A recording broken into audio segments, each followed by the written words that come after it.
Ini website pemerintah, sementara ini website judol. Kok mirip sih? Kenapa website yang seharusnya menyampaikan informasi resmi dari pemerintah, desainnya tuh kayak nggak bisa dipercaya gitu?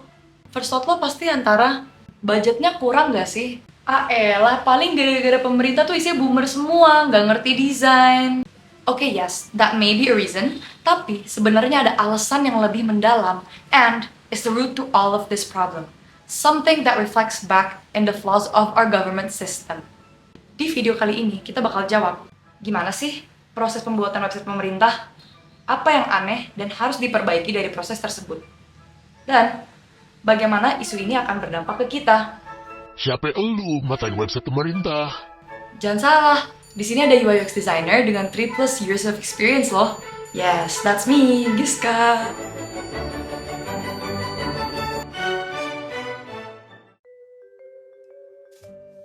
Oke, kayak orang pada umumnya di zaman ini, the first thing that I did untuk cari informasi tentang proses pembuatan website pemerintah itu kayak ChatGPT. Tapi as expected, jawaban yang gue dapet tuh super basic. I mean, nggak kaget sih gue dengan kurangnya transparansi dari pemerintah. Yang maha tahu aja nggak tahu. Jadi, gue sadar harus cari sumber yang pernah melewati proses realnya. Kalau website pemerintah itu ada beberapa cara untuk bisa terlibat. Salah satu halnya itu terkait dengan menang tender. Valdi adalah software engineer dan tech Twitter influencer yang pernah pengalaman mengerjakan beberapa website pemerintah. Menurut Kak Valdi, dan satu sumber lain yang gue reach out to, ada 2 cara yang paling umum untuk menentukan siapa yang mengerjakan website pemerintah. Yang pertama, pemerintah itu biasanya nyari software house atau agensi lokal melalui kenalan. Yang kedua, pemerintah juga suka buka tender yang dimana agensi atau software house itu bisa apply nantinya. Nah, informasi tender ini tuh ada yang online juga loh yang kayak bisa diakses secara publik di website LKPP. Yang jelas, agensi yang terpilih harus memenuhi standar dari instansi pemerintahan yang request dan juga mempunyai portfolio yang bagus menurut mereka. Mohon bersabar, ini ujian. Pemerintah itu cuma ngasih 3 hal. Deskripsi, pengennya itu kayak gimana. Terus yang kedua, budgetnya itu berapa. Terus yang ketiga adalah timeline-nya, kayak gitu. 3 hal ini yang istilahnya itu pemerintah atau orang-orang di pemerintahan itu yang mereka definisikan atau yang mereka kasih ke kita informasinya terkait dengan budget, scope, sama deskripsi mau bikin apa. Sisanya entah itu kayak jumlah, misalkan nih kayak tadi uang 100 juta buat gaji vendornya berapa, buat servernya berapa, terus buat backupan berapa, dan lain sebagainya. Itu kita sendiri sebagai vendor yang istilahnya itu nge-breakdown. Itu lah kenapa kita perlu kayak sistem analis atau project manager atau orang-orang yang jago buat budgetin lah kayak gitu. Now this is where the first problem lies. Brief dan budget yang akan menentukan plan seperti apa yang dibikin oleh si vendor. Makanya penting banget untuk punya brief yang clear dan lengkap. Masalahnya, dari contoh yang gue lihat di website LKPP atau situs tender resmi dari pemerintah, brief untuk project yang seharga 500 juta tuh kayak gini. PM menangis sekali lihat PRD kayak gini. Udah penjelasannya singkat banget, fitur nggak di list, terus roles atau SDM yang diperlukan untuk project ini tuh nggak di-define. Brief kayak gini membebaskan vendor untuk pilih role apa saja yang akan mengerjakan project ini. Kalau vendor pelit, mau developer doang yang bikin desainnya, ya sah-sah aja. Atau even, biarin anak magang jadi solo warrior di project besar kayak gini. Oke, mungkin gue terlalu harsh, karena nggak semua brief dari tender pemerintah tuh kayak gini, ada juga yang bagus.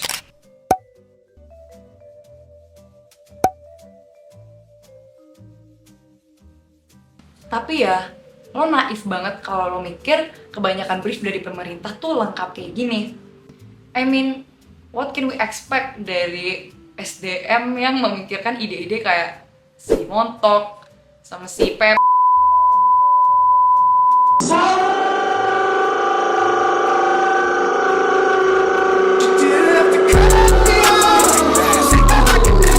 Terus masalah lain yang berhubungan. Lo sadar gak sih, lo tuh kayak nggak harus ngerti desain untuk tahu kalau website pemerintah tuh nggak enak dilihat.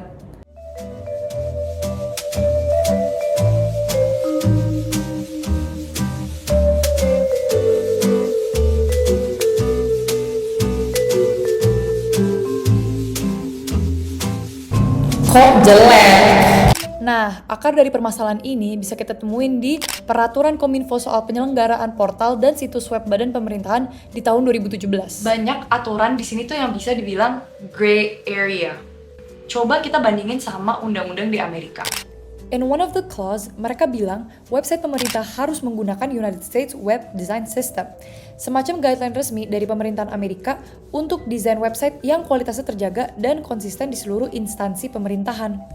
Sementara undang-undang dari Kominfo tuh banyak malah yang sifatnya subjektif. Contoh, Elemen navigasi harus mengutamakan kemudahan bagi semua pengguna termasuk kelompok difabel. Teori tentang designing for disabilities tuh banyak, dimana gue yakin gak semua pemerintah atau vendor itu mau meluangkan waktu untuk riset. dan yang kedua, Kominfo aja gak ngikutin peraturan Kominfo. Lihat nih, menu Kominfo yang inovatif parah. Kalau mobile design, zigzag bro. Gue aja pusing bacanya, mana ada buku tuh yang tulisannya zigzag. I think kita tuh harus lebih kayak Amerika dalam hal memperketat tapi juga mempermudah proses desain lewat guidelines resmi.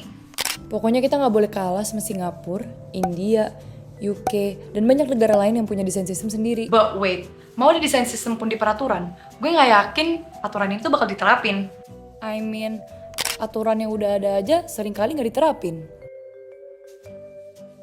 Kalau setelah websitenya desainnya udah jadi dan developmentnya udah jadi gitu ya, ada tindakan seperti apa ya yang diambil untuk memastikan kualitas UI UX? Misalnya kalau pas desain semacam kayak usability testing atau kayak QA UAT gitu-gitu ada nggak ya? Atau mungkin memastikan keamanan kayak pen test atau stress test gitu ada nggak ya? Kalau itu sebenarnya melihat dari seperti di awal ya budgetingnya. Kalau misalkan budgetnya lebih, dalam artian misalkan dari pemerintahnya ngebudget 100, ternyata ketika proses developing dan lain sebagainya itu hanya 80. Nah, sisa 20 nih. Nah, 20-nya itu biasanya bakal dipakai sama pentestnya. Jadi itu juga tergantung dari budgeting dari yang dimiliki sama si pemerintah kayak gitu. Kalau budgetingnya lebih ya biasanya pasti ada pentest kayak gitu atau QA kayak gitu. Cuman karena itu tadi ya scope-nya udah jelas, budgetnya udah jelas, itu biasanya jarang hal tersebut dilakukan kayak gitu. I see. Oke, berarti bisa dibilang bukan sebuah prioritas gitu. Hanya kalau misalnya ada yang sisa gitu ya. Dan Betul. Despite the fact dari peraturan Kominfo sendiri, testing ini tuh diwajibkan. Tapi nyatanya, peraturan ini tuh nggak selalu diterapkan di lapangan. At this point, ekspektasi gue terhadap penegakan hukum di Indonesia tuh udah flop parah sih. The system is allowing vendors to be tricky and the government to be ignorant. Jadi, ada berita keluar tahun lalu kalau Pak Jokowi telah memilih Peruri, perusahaan pencetakan uang untuk menjadi GovTech Indonesia, instansi yang akan develop dan menjaga aplikasi atau produk-produk digital dari pemerintahan di tingkat nasional. Government teknologi yang di-launching besok bukan aplikasi tapi keterpaduan layanan. Ya. Jadi sekarang ini kita sedang ingin mendorong keterpaduan layanan dari masing-masing kementerian lembaga yang sekarang masih punya aplikasi masing-masing. kenapa ini solusi yang tepat? For context, Pak Jokowi tuh nggak mau ketinggalan tetangga, aka Singapura, yang udah punya dedicated team di dalam pemerintahan untuk ngedevelop dan manage teknologi atau aplikasi pemerintah. Open Government Products, OGP, is designed to sort of be this like ground-up tech organization where we bring in good engineers, designers, product managers, and we proactively go look around government for things that we think can be solved with technology, and then we build products and we try to fix them. Kenapa ngikutin Singapura itu langkah yang bagus buat kita? Karena this means that the government will build products the way a startup would, Instead of relying on third parties or vendors yang hilang setelah project selesai dan ke-standby untuk maintenance atau handle error. Tapi, kenapa pemerintah pilih Peruri untuk handle ini semua dan memimpin transformasi digital di Indonesia? Alasannya, Peruri's success in digital transformation. Dengan Peruri hadir sebagai digital solution dari security QR code untuk menjaga keaslian produk dan monitoring supply chain bisnismu. Peruri Sign untuk tanda tangan digital, stempel digital, dan meterai elektronik. Bahkan ada Peruri Graph Analytic memudahkan bisnis membuat keputusan berbasis data. Semua kebutuhan digital lengkap untuk bisnismu. Tapi, despite all those achievements, I still think that we have an obligation as citizens to question if this really is the right move. Mengingat isu yang baru ini saja terjadi. Media sosial diramaikan keluhan pelamar seleksi calon pegawai negeri sipil CPNS 2024 soal layanan pembelian e-baterai yang error sejak Selasa 3 September 2024. Tidak hanya terkendala website e-baterai yang error, namun stok e-baterai juga habis. Melalui akun Instagram resminya, Peruri misalnya yang menyampaikan penyebab website mengalami gangguan karena terjadi peningkatan traffic. Oleh karena itu, Peruri Nyatanya, hanya ada satu cara untuk lo cari informasi resmi ya. Dari online, tentang kebutuhan publik atau kewarganegaraan. Misalnya, Lapor pajak, menyetarakan ijazah SMA, atau even hal sesimpel nyari tahu cara ganti KTP yang hilang.